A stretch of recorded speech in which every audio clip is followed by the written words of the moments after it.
Bismillahirrahmanirrahim. Assalamualaikum warahmatullahi wabarakatuh. Bapak, Ibu, dan teman-temanku guru di seluruh wilayah Indonesia. Pada kali ini jumpa lagi bersama kami dalam channel YouTube Muhammad Asri. Pada video kali ini kita akan membahas tentang implementasi kurikulum merdeka. Sama-sama kita ketahui bahwasanya berdasarkan surat Keputusan Kepala BSKAP nomor 44 tahun 2022 menyatakan bahwa ada 140.000 sekolah yang sudah siap untuk mengimplementasikan kurikulum merdeka pada tahun ajaran 2022-2023. Oke, Bapak Ibu yang dirahmati Allah Subhanahu wa taala, kemudian diperkuat oleh siaran pers Kemdikbudristek nomor 413 tahun 2022 bahwa implementasi kurikulum merdeka itu tetap berjalan sebagaimana yang sudah direncanakan. Oke, Bapak Ibu yang dirahmati Allah, berdasarkan hal ini, maka kita sebagai guru yang mengajar di sekolah yang sudah siap mengimplementasikan kurikulum merdeka pada tahun ajaran ini, kita harus mempersiapkan diri mengikuti pelatihan-pelatihan yang berhubungan dengan kurikulum merdeka dan mempersiapkan perangkat pembelajaran, bahan-bahan ajar, dan meningkatkan ilmu pengetahuan kita tentang implementasi kurikulum merdeka. Agar kurikulum merdeka itu bisa berjalan maksimal di sekolah kita masing-masing. Oke, Bapak Ibu yang dirahmati Allah Subhanahu wa taala. Karena di kurikulum merdeka ini, Kementerian Pendidikan, Kebudayaan, Riset dan Teknologi tidak memberikan pelatihan secara langsung kepada kita. Namun, kita dituntut untuk belajar mandiri. Kita dituntut untuk mengikuti pelatihan secara mandiri dalam hal implementasi kurikulum merdeka tersebut. Karena peserta didik kita disuruh untuk belajar secara mandiri yang dikenal dengan merdeka belajar. Maka kita sebagai guru juga harus merdeka belajar dan merdeka mengajar. Oke, Bapak Ibu yang dirahmati Allah Subhanahu wa taala. Pada kesempatan kali ini kita akan berbagi ilmu, kita akan berbagi pengetahuan tentang bagaimana mempersiapkan perangkat pembelajaran pada kurikulum merdeka. Nah, untuk video ini kita akan bahas bagaimana caranya kita memetakan capaian pembelajaran dalam kurikulum merdeka. Karena sesuai sama-sama kita ketahui, di kurikulum merdeka tidak ada lagi istilah KI1, KI2, KI3, dan KI4. Namun semua itu sudah diganti menjadi capaian pembelajaran. Dan capaian pembelajaran itu di dalamnya termuat kompetensi dan termuat konten ajar yang harus kita ajarkan dan kompetensi yang harus dicapai oleh peserta didik. Oke, Bapak Ibu yang dirahmati Allah Subhanahu wa taala. Dan itu harus kita petakan, harus kita analisis agar atau gunanya untuk memudahkan kita dalam menyusun perangkat pembelajaran kurikulum merdeka. Oke, Bapak Ibu, tidak akan lama kita bahas tentang ini. Kita akan langsung saja melihat bagaimana bentuk capaian pembelajaran tersebut. Nah, capaian pembelajaran Bapak Ibu yang dirahmati Allah Subhanahu wa taala, pada tahun 2022 ini sudah ada satu kali perubahan. Pertama, yaitu berdasarkan surat keputusan Kepala Badan Standar Kurikulum dan Asesmen Pendidikan Kementerian Pendidikan, Kebudayaan, Riset dan Teknologi nomor 8 tahun 2022 tentang CP setiap jenjang sekolah dasar, baik itu menengah pada kurikulum merdeka. Namun, CP pada surat ini sudah berganti Bapak Ibu dengan yang terbaru yang dikeluarkan juga oleh Kepala Badan Standar Kurikulum dan Asesmen Pendidikan nomor 33 tahun 2022. Maka yang kita pakai adalah surat terbaru dengan nomor surat 33 garing HR garing KR garing 2022. Nah, ini adalah CP yang harus kita petakan ya Bapak Ibu. Nah, untuk penyusunan perangkat pembelajaran itu sudah dikeluarkan juga buku panduannya oleh Kementerian Pendidikan dan Kebudayaan, Riset dan Teknologi Republik Indonesia. Ini bukunya Bapak Ibu ya. Untuk bahan-bahan ini nanti bisa Bapak Ibu download di kolom komentar, linknya sudah kami sematkan di sana. Oke, Bapak Ibu yang dirahmati Allah Subhanahu wa taala. Nah, di sini ya. Di sini ada capaian pembelajaran. Nah, di surat ini sudah ada capaian pembelajaran yang terbaru. Oke, Bapak Ibu. Nah, kami ingatkan bahwasanya CP pada kurikulum prototipe yang dilakukan atau dilaksanakan oleh guru-guru penggerak itu sudah berbeda dengan CP pada kurikulum merdeka. Nah, Bapak Ibu yang dirahmati Allah Subhanahu wa taala. Di sini kami sudah buat satu bentuk format untuk pemetaan dan analisis capaian pembelajaran pada setiap fase. Nah, Bapak Ibu, kita kan sekarang sudah tidak mengenal kelas ya, tapi kita mengenal fase.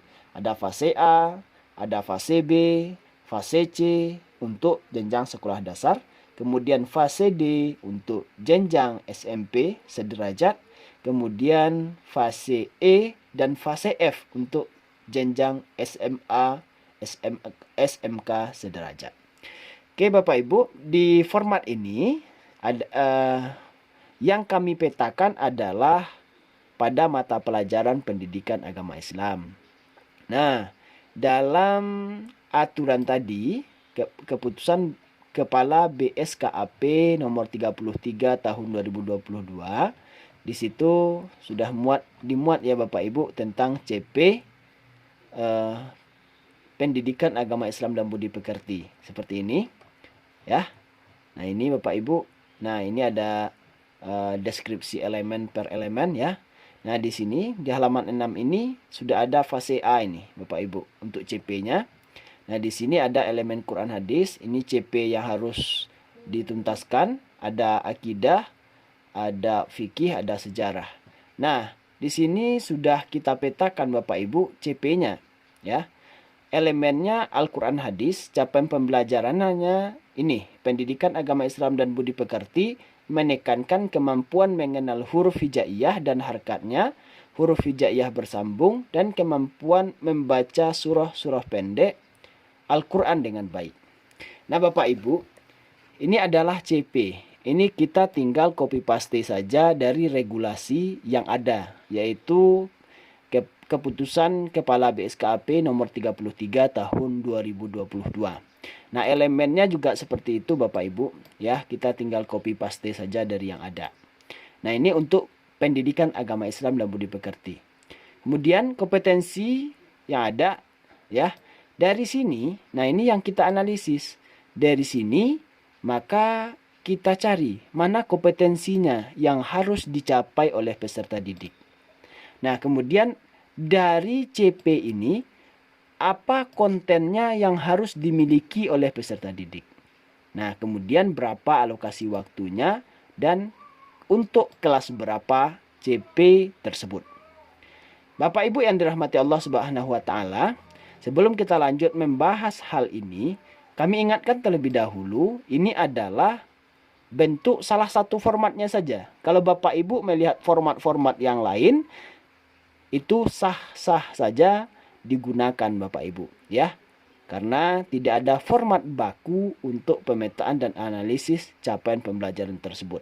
Yang intinya format-format ini dibuat adalah untuk memudahkan kita menyusun perangkat pembelajaran pada kurikulum merdeka. Oke, kita kembali ke topiknya. Nah, di sini Bapak Ibu, dari CP ini, nah kita lihat kompetensi yang harus dicapai oleh peserta didik adalah di sini dia. Menekankan kemampuan mengenal Nah, mengenal Bapak Ibu ya. Kemudian di sini ada membaca. Nah, berarti kita salin saja dari sini, jadikan ke sini.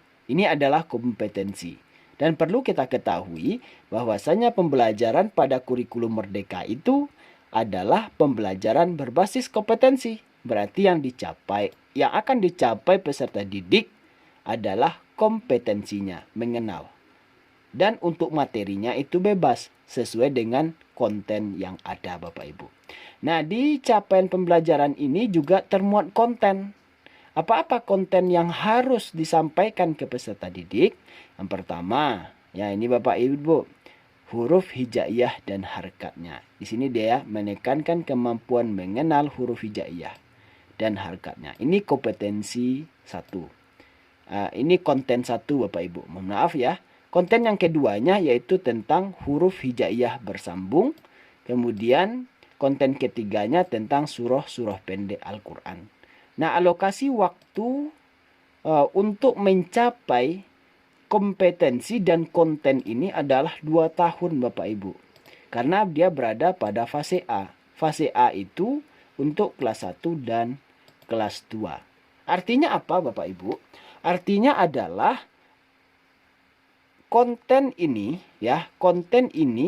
dan kompetensi ini sesuai dengan capaian pembelajaran ini harus tercapai oleh peserta didik dalam 2 tahun, kelas 1 dan kelas 2. Jika peserta didik di kelas 1 belum menuntaskan atau belum tercapai CP-nya yang ini, maka bisa diajarkan di kelas 2. Intinya, nah, 2 kompetensi ini pada elemen Al-Quran hadis dengan 3 konten ini harus tercapai selama 2 tahun Bapak Ibu. Ya, berarti lama ini untuk mencapainya. Berarti anak-anak itu memang harus bisa mengenal, harus bisa membaca apa yang dia kenal dan dia baca, yaitu huruf hijaiyah dan harakatnya.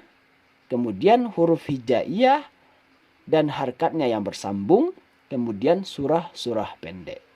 Materinya kita sesuaikan dengan konten ini. Berarti materi kita adalah huruf hijaiyah dan surah-surah pendek. Apa surah pendeknya yang bisa diambil? Boleh Al-Fatihah, boleh Al-Ikhlas, dan boleh yang lainnya. Dan materinya dari konten ini boleh kita ambil dari buku kurikulum Merdeka yang sudah ada di sekolah kita masing-masing. Boleh kita ambil dari referensi lain atau buku-buku lain. Baik itu dari buku kurikulum 2013, baik itu dari buku-buku lainnya yang berhubungan dengan huruf hijaiyah dan surah-surah pendek. Berarti boleh Bapak Ibu. Makanya di kurikulum Merdeka ini kita boleh bebas, artinya ya, memilih materi sesuai dengan konten yang akan kita ajarkan, dan bebas juga untuk memilih sumber belajarnya dari mana. Baik itu dari buku, dari internet, itu sah-sah saja dan boleh-boleh saja Bapak Ibu. Oke Bapak Ibu yang dirahmati Allah Subhanahu wa Ta'ala. Berarti seperti itu ya cara untuk menentukan kompetensi dan konten yang ada di dalam CP ini. Berarti kita lihat saja kata-kata kerja atau kata-kata kerja operasional yang ada dalam CP tersebut. Berarti itu dia kompetensinya. Kita lanjut pada elemen akidah contohnya. Peserta didik mengenal rukun iman kepada Allah melalui nama-namanya yang agung, Asmaul Husna, dan mengenal para malaikat dan tugas yang diembannya. Berarti dalam CP ini cuma ada 1 kompetensi yang harus dicapai peserta didik, yaitu mengenal. Apa kontennya? Yang pertama, rukun iman kepada Allah. Ini Bapak Ibu ya, rukun iman kepada Allah. Yang kedua, nama-nama Allah yang agung atau Asmaul Husna. Dan yang ketiga, para malaikat dan tugas yang diembannya. Nah, berarti anak kelas 1 dan kelas 2 ini cukup mengenal saja dulu Bapak Ibu. Oke, kemudian apa yang harus dia kenal pada elemen akidah ini? Rukun iman, Asmaul Husna, dan para malaikat beserta tugasnya. Alokasinya ini selama 2 tahun Bapak Ibu. Anak-anak itu harus mencapai ini ya, harus mencapai ini selama 2 tahun, yaitu untuk kelas 1 dan kelas 2 SD. Artinya, jika anak kelas 1 belum mencapainya, maka boleh dicapai di kelas 2. Karena dia masih satu fase, yaitu fase A. Oke, Bapak Ibu. Nah, begitu cara menentukan kompetensi dan konten. Nah, itu sudah 2 elemen kita contohkan ya Bapak Ibu ya. Yaitu pada elemen Al-Quran hadis dan elemen akidah.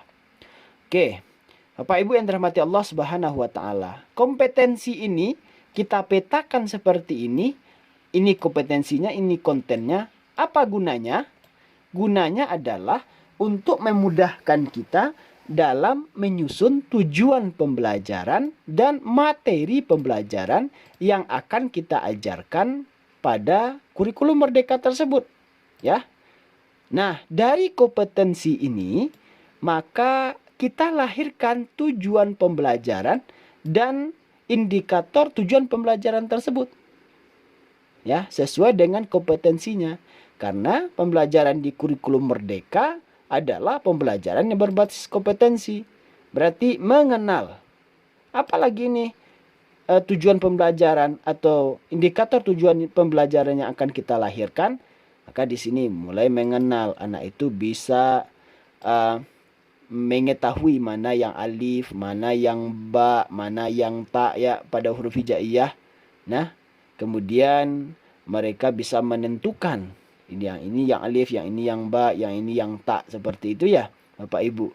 Nah, konten ini gunanya adalah untuk menentukan materi yang akan kita ajarkan. Seperti ini, rukun iman kepada Allah. Berarti materinya adalah tentang rukun iman. Nama-nama Allah yang agung berarti materinya tentang Asmaul Husna. Kemudian yang ketiga, para malaikat dan tugasnya. Berarti materinya tentang malaikat dan tugas-tugasnya. Oke Bapak Ibu yang dirahmati Allah Subhanahu wa Ta'ala.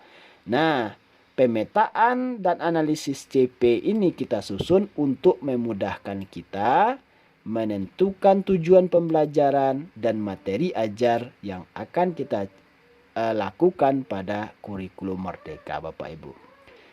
Nah, ini untuk pendidikan agama Islam ya.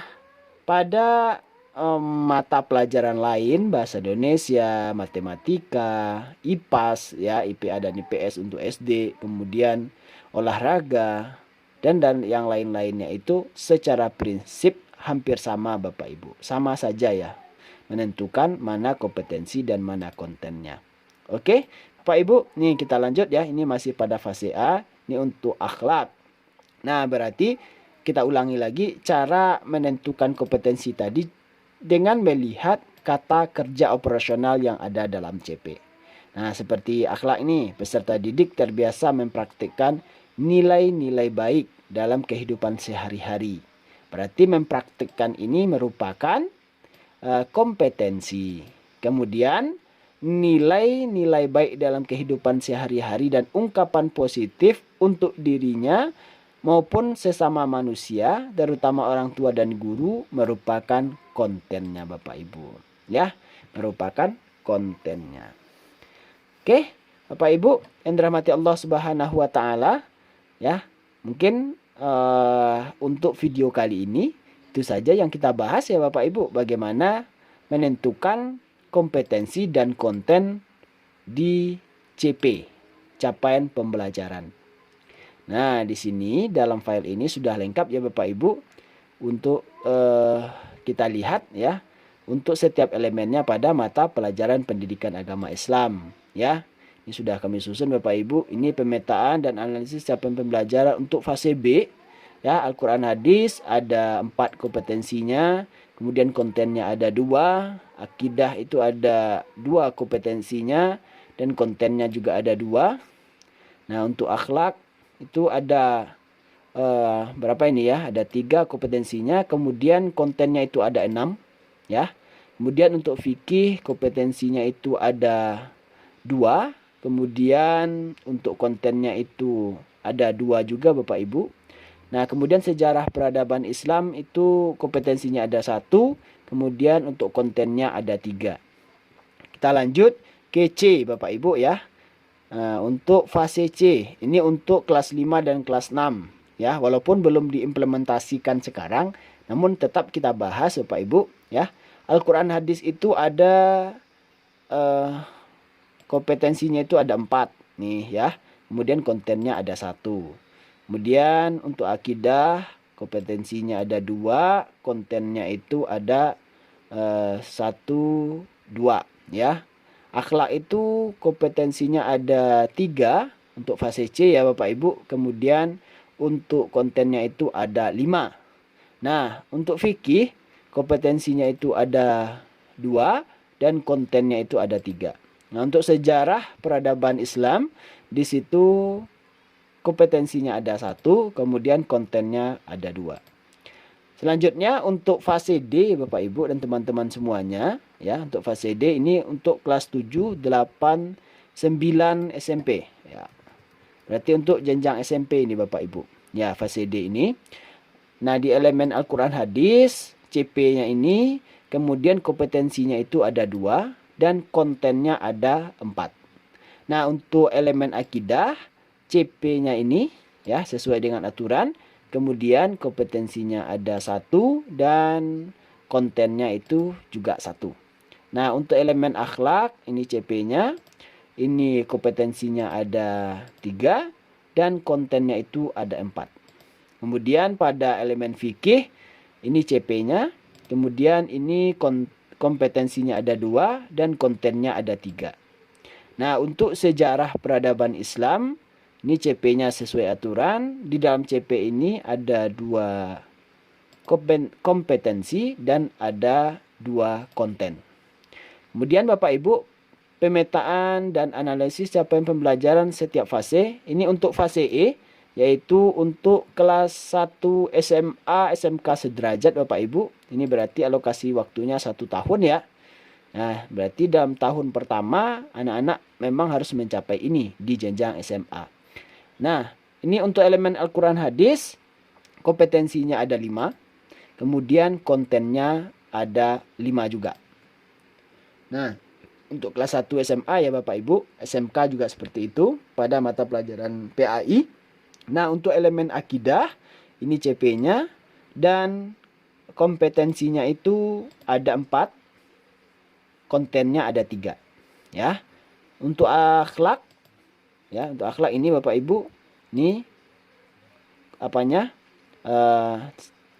Capaian pembelajarannya, ini kompetensi yang harus dicapai dan ini kontennya ada 3. Ya.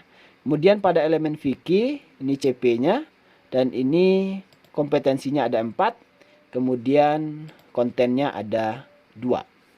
Nah, sejarah peradaban Islam, ini CP-nya, untuk SMA ya Bapak Ibu ya. Kemudian kompetensinya ada 4 dan kontennya itu ada 4. Nah, ini fase terakhir, fase F, yaitu untuk kelas 11 dan 12 SMA sederajat.